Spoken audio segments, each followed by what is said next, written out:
Boa tarde, pessoal. Vamos começar o nosso culto, né? Domingo aí, 5h30, né? 17h30, né? Vamos aproveitar aí essa oportunidade para a gente fazer o nosso culto do Evangelho no lar, né? Virtual aí com os companheiros, né? Como a gente tem feito todos os domingos, né? Lembrando a todos, né, que o nosso culto ele é disposto em 3 partes, né? Ele tem a parte para as crianças, tem a parte que é a leitura do Evangelho, né, de uma obra subsidiária também, né, e ao fim nós temos também, né, a irradiação, né, que é uma vibração coletiva que nós fazemos, né, pelas pessoas que pedem, pelas pessoas que precisam, tá? A gente vai, né, começar o nosso culto com a prece, né, e vamos dando seguimento aí, né, pedindo a Jesus aí que possa nos abençoar, nos iluminar, né, possamos neste momento elevar o nosso pensamento, os nossos sentimentos à altura do amor do Cristo, buscando auxílio, paz, amor, entendimento. Ajuda do Senhor na caminhada, dá-nos paz, dá-nos acima de tudo a esperança e a fé que necessitamos. Ilumina o nosso caminho e permite que possamos caminhar junto a Ti, no aprendizado, no entendimento e no amor. Fica conosco, Senhor, hoje e sempre, que assim seja, graças a Deus. Então, meus amigos, né, vamos dar início. A gente sempre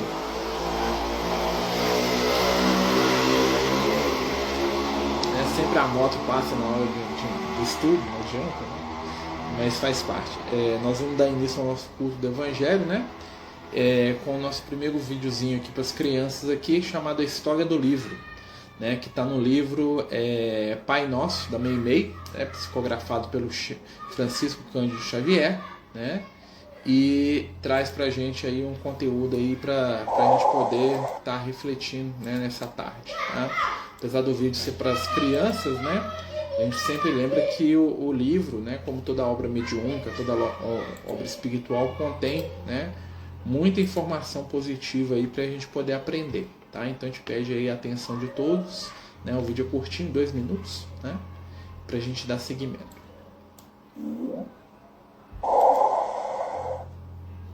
A história do livro. O mundo vivia em grandes perturbações. As criaturas andavam empenhadas em conflitos constantes, assemelhando-se aos animais ferozes quando em luta violenta. Os ensinamentos dos homens bons, prudentes e sábios eram rapidamente esquecidos, porque depois da morte deles, ninguém mais lhes lembrava a palavra orientadora e conselheira. A ciência começava com o esforço de algumas pessoas dedicadas à inteligência. Entretanto, rapidamente desaparecia, porque lhe faltava continuidade. Era impraticável o prosseguimento das pesquisas louváveis, sem a presença dos iniciadores.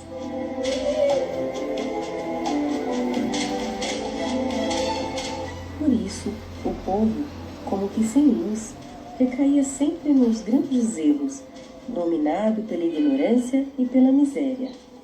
Foi então que o Senhor, compadecendo-se dos homens, lhes enviou um tesouro de inapreciável importância, com o qual se dirigissem para o verdadeiro progresso. Esse tesouro é um livro. Com ele apareceu a escola. Com a escola, a educação foi consolidada na terra. E com a educação, o povo começou a livrar-se do mal conscientemente. Muitos homens de cérebro transviado escrevem maus livros, inclinando a alma do mundo ao desespero e à harmonia, ao desânimo e à crueldade. Mas as páginas dessa natureza são apressadamente esquecidas, porque o livro é realmente uma dádiva de Deus à humanidade, para que os grandes instrutores possam clarear o nosso caminho, conversando conosco acima dos séculos e das civilizações. É pelo livro que recebemos o ensinamento e a orientação, o reajuste mental e a renovação interior. Dificilmente poderíamos conquistar a felicidade sem a boa leitura. O próprio Jesus, a fim de permanecer conosco, legou-nos o Evangelho de Amor, que é, sem dúvida, o livro divino, em cujas lições podemos encontrar a libertação de todo o mal.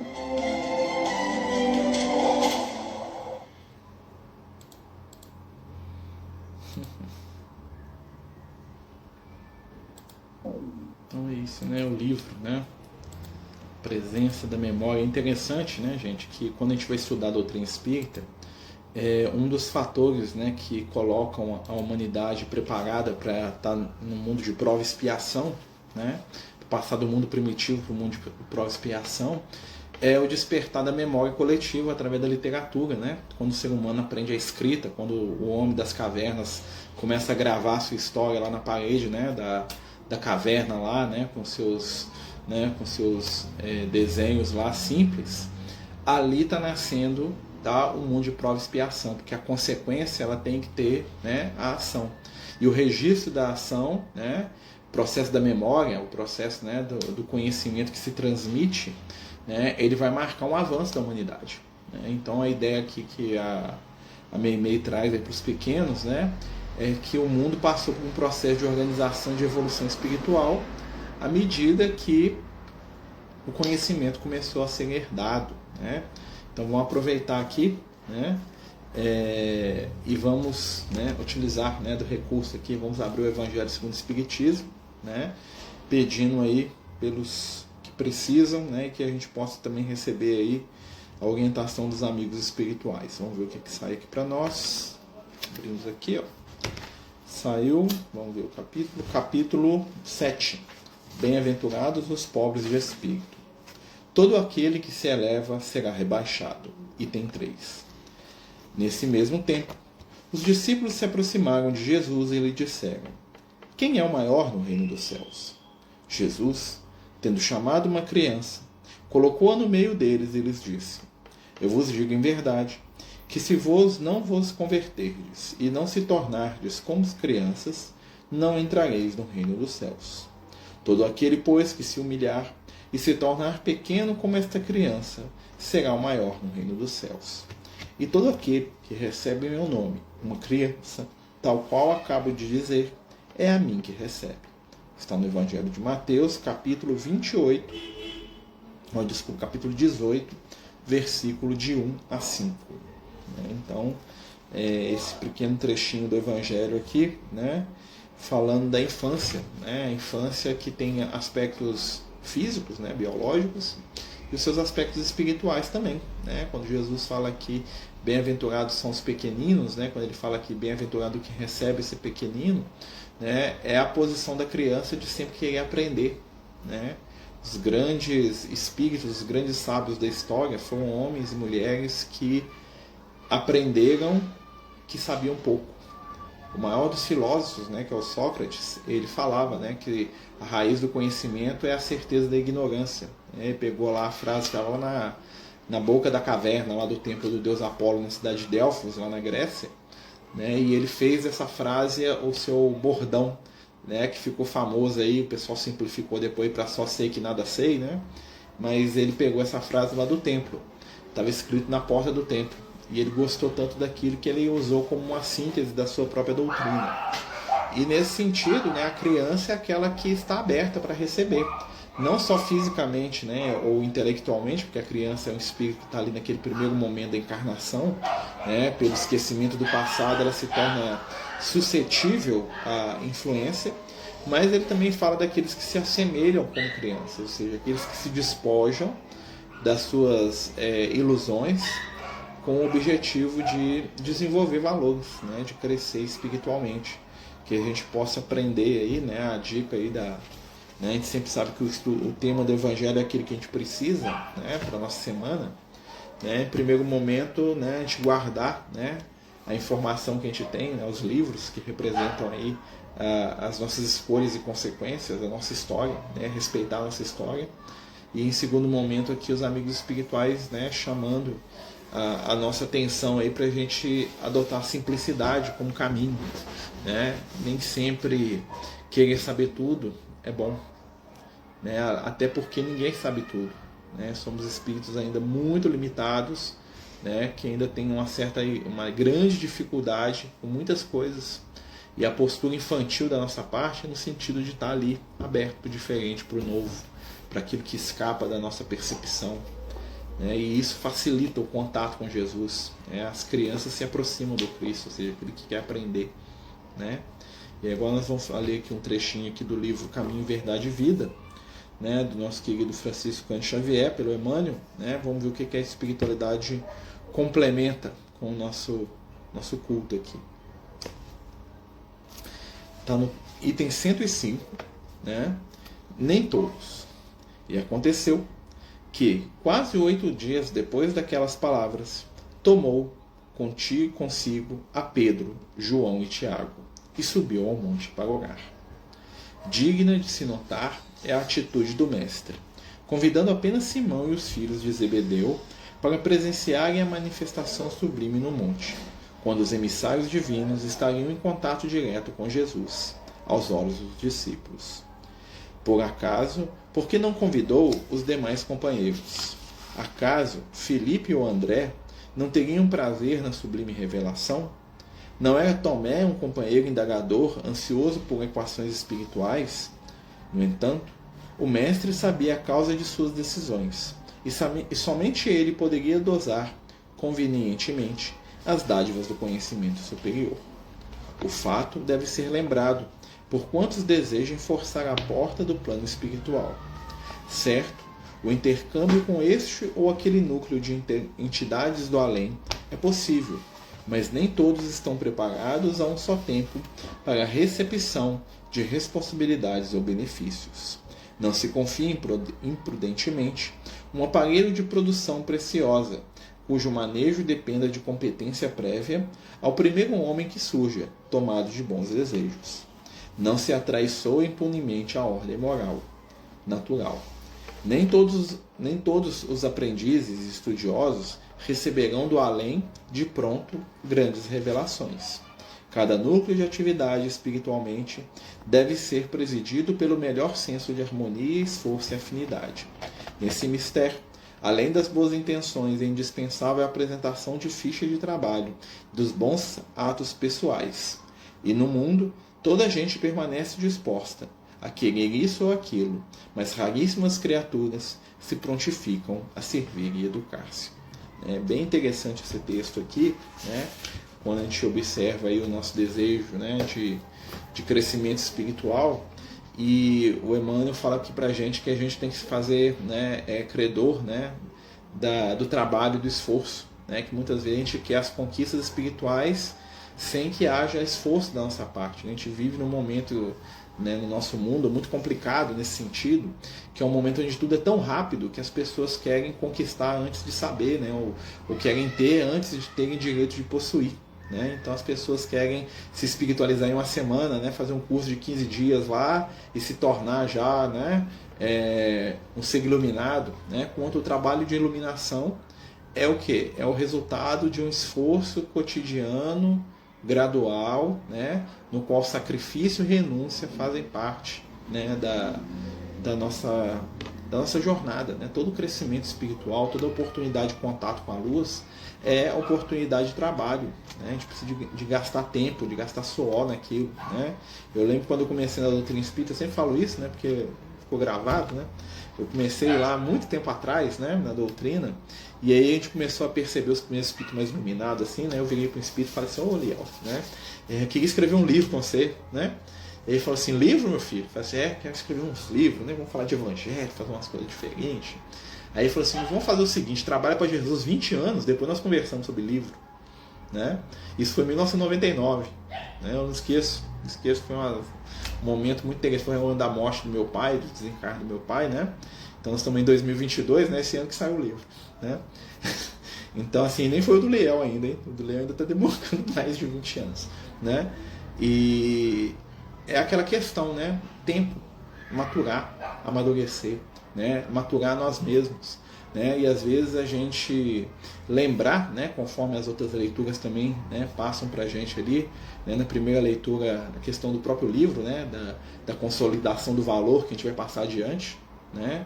Aí na segunda leitura vem, né, os amigos espirituais falarem para a gente sobre o ato de aprender, de ser criança, né, de voltar lá no início, né?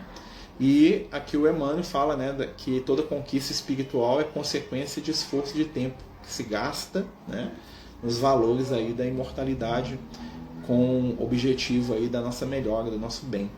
Então acho que a mensagem que os amigos espirituais estão trazendo para a gente hoje, né, se alguém quiser, né, completar, pode ficar à vontade também, tá? A mensagem dos amigos espirituais para a gente é a da paciência, perseverança, paciência, esforço, né? Construir valores, se esforçar em torno desses valores, né? E confiar, né? Fazer a nossa parte, né? Estarmos despojados da vaidade, do orgulho, do egoísmo, lembrar que o Cristo segue à nossa frente, né? Vamos pedir, né, que Ele nos dê essa força e esse entendimento, né? Nesse início do século XXI que nós vivemos, né? Um século aí que, né, que está, né, na sua segunda década, né, indo para a terceira, né? E que a gente precisa tanto de aprender mais e mais sobre ele, né? Que a gente possa aí trabalhar esse século, esse milênio que começa, né, que engatinha nesse terceiro milênio aí, que é o milênio da regeneração do mundo, né, que é o milênio esperado. Então nós vamos ir e voltar algumas vezes ainda, né, e trabalhar por essa regeneração, se Deus quiser, né, pessoal. A gente vai fazer agora a nossa irradiação, né? Quem quiser colocar os nomes aí, a gente vai fazer a prece de irradiação, né? Pedir por todos aqueles que estão precisando, né? Por todos aqueles que nós amamos aí e estão em estado de necessidade, né? Deixa eu voltar aqui o chat aqui do Instagram, né? Então quem quiser colocar o nome aí das pessoas que precisam, pode ser aqui no Instagram ou aqui no Jitsi, tá? Que a gente vai lendo, né, durante aí a vibração. A gente pede, né, para todo mundo que puder, nos acompanhe mentalmente, né? Vamos lembrar que aquele nome daquele companheiro ali é tão especial para uma pessoa quanto aqueles que nós amamos, né? Então o nome que, né, que a Rejane coloca ali, tá vendo o primeiro nome aqui, né?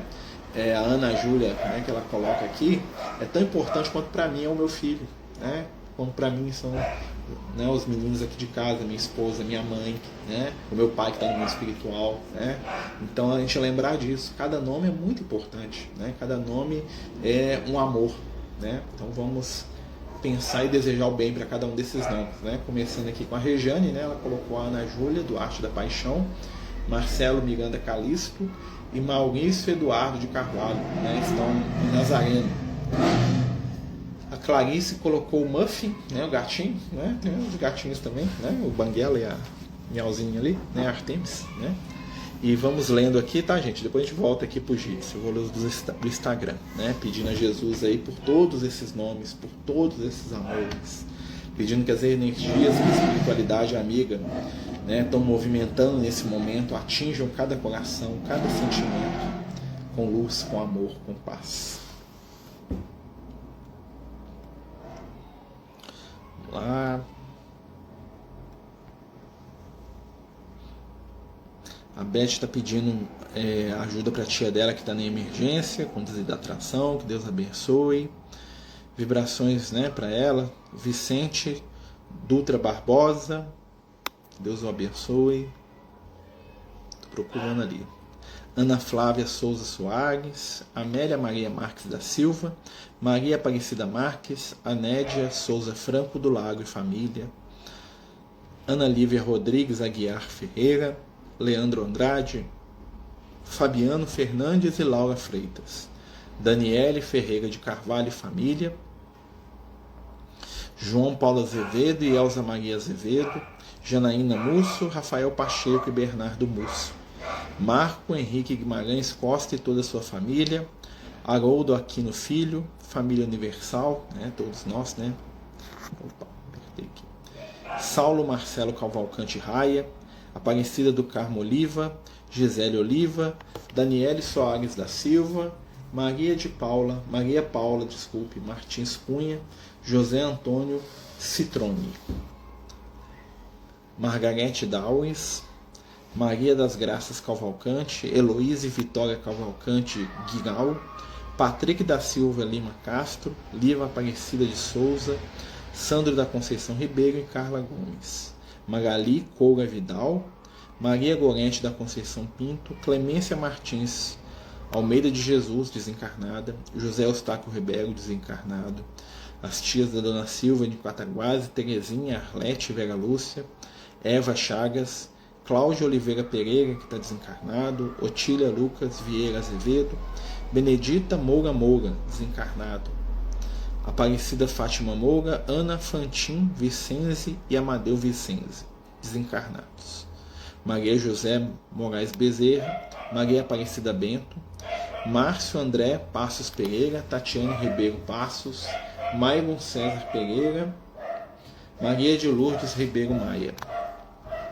Elisiane Fernandes Silva, José Antônio Dias Castro e família, William Sade Moura Oliveira Pereira, Maicon Roger Pereira e família, Maria Luciana Soares Rodrigues. E continuando aqui, né? Domingos José Forte, Silvia Rodrigues Forte, meus pais que estão falecidos. Deus abençoe. Joaquim Rosa Vidal, desencarnado. Que Jesus possa envolver cada nome, cada afeto, cada amor, cada história de sorriso, de erro, de acerto, cada saudade, cada desejo de estar bem, cada vontade de tocar, de abraçar, e que possamos vibrar no amor, na paz, na luz. Senhor Jesus, abençoa todos nós e envolve os nossos corações e daqueles que amamos nas ondas da Tua paz. Dá-nos luz e entendimento, carinho e afeto. Fica conosco hoje e sempre. Que assim seja, graças a Deus. Então, meus amigos, né, tenham uma boa noite, né? Deus abençoe. Tem até um look aqui, vem cá, Luke. Nossa, eu tinha abrido a porta na hora que você tinha falado aí. Aí as pessoas estavam fechando o olho e... Bem, então dá uma boa noite, pessoal. Boa noite. Então tá bom. Nós vamos terminar o culto aqui, tá bom? Tá. Tranquilo, né? Né, gente? Vamos lembrar o que a gente está falando. Cada amor, cada pessoa aqui, cada nome, né? Eu sempre penso nisso, tão importante para mim quanto o meu filho, né? Então esse amor que nos movimenta aí, né? Que se a gente puder entender isso e sentir, né? Cada nome desse é especial para um de nós, né? E a gente vai aprender que todos eles são especiais para todos. E aí o nosso mundo vai melhorar, né? Que a gente vai aprender a se conectar, né? Ela também colocou aqui Maria Francisca de Oliveira Vidal, em Goiânia, tudo bem, né? E que a gente possa, né, lembrar, sentir, né, esse amor aí por aqueles que estão aqui, que estão precisando, como nós precisamos, né? E por aqueles que se foram, que estão pertinhos também, né? Às vezes alguns já até voltaram, né? Gente, a gente agradece a todos, né? Lembrando que a partir de hoje a gente está lá no Francisco de Assis às 19 horas, né? Quem quiser conhecer a casa, né? Aqui, pertinho, né? E que Jesus os abençoe a todos, tá bom? A gente ainda vai voltar para o estúdio domingo, né? Só vamos organizar o horário, tá bom, gente? Fiquem com Deus, muita paz, né? Até quarta-feira a gente volta com o estúdio de mediunidade. Muito amor e muita luz para todos vocês aí. Até. Deus abençoe. Os Amigos do Caminho apresentam sua primeira obra literária, Versos do Caminho, uma compilação das mensagens do nosso amigo espiritual Lucas, à venda pelo WhatsApp 31 98827 3218. Toda a renda será destinada para o projeto Neurodiversos.